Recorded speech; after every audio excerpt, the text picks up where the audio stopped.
That Hamas terrorist attack on Jews in Israel proved something very important about that country. Proved it to Jews around the world, and not just to them. It's this: without a strong Israel, Jews will be safe nowhere. Israel must survive. It must, because around the world, once more, Jews are being told, you are in danger. And why is that?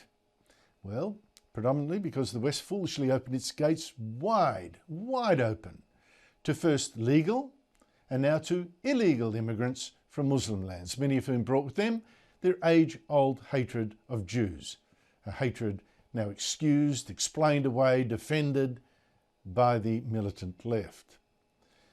No Jew could be looking at this reaction in the capitals of the West to the slaughter of the Jews in this Hamas attack, to the rape, to the kidnapping, the reaction to all that, and feel anything now but fear.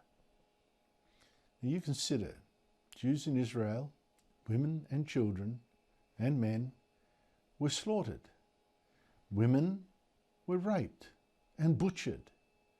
Babies were shot dead. Babies were even beheaded. The sort of scenes of horror that Jews have never seen since the Holocaust. And of course, around 199 Jews were taken hostage. Now, it's true, Western leaders have said, oh look, they're shocked and appalled and Israel's got a right to defend itself. Well, many of them have. Others were a little bit more iffy about that, but nevertheless. But then you look at the reaction on the streets of their capitals over the past few days, because that tells another story. It tells a frightening story. Here is London, for instance. Just look how many Muslims, backed by the far left, turned out in the streets of Britain's capital. Look how some hunted a lone pro-Israel protester, and how the city's Muslim mayor called on Israel, not Hamas, to show restraint.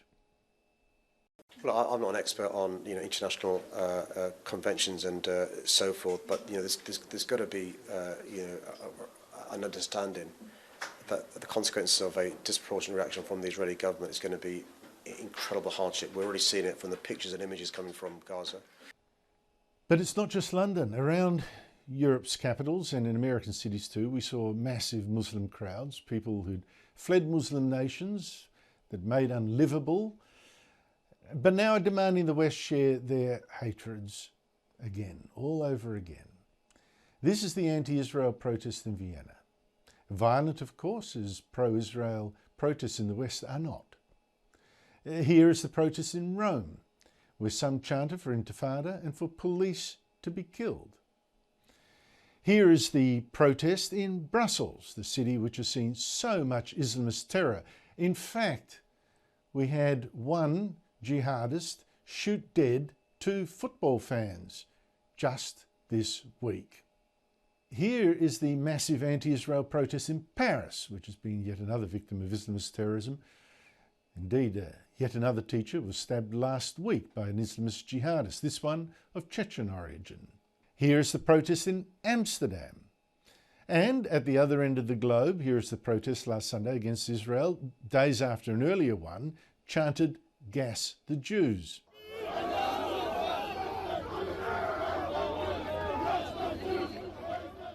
Now, at that first protest, the only person arrested by police was a defender of Israel.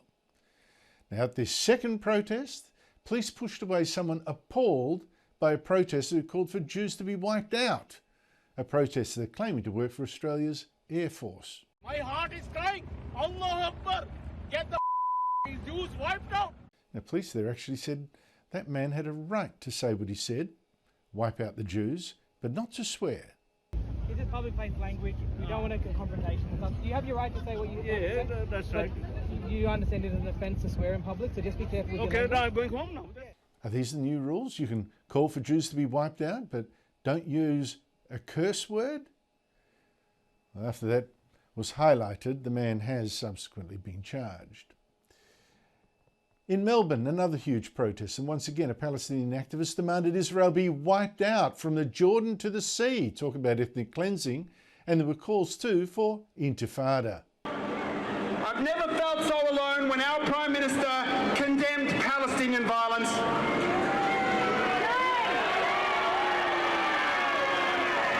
We have continued to resist. From the river to the sea. From the river to the sea. Free, free Palestine. Free, free Palestine. Palestine. Intifada, intifada. Intifada, intifada. Intifada, intifada. Now it could go on. The anti-Israel protests in Madrid, again many Muslims, and in Dublin, again also in Canada, in Toronto too, a celebration of the mass murder of Jews. Plus New York and so many other universities in America.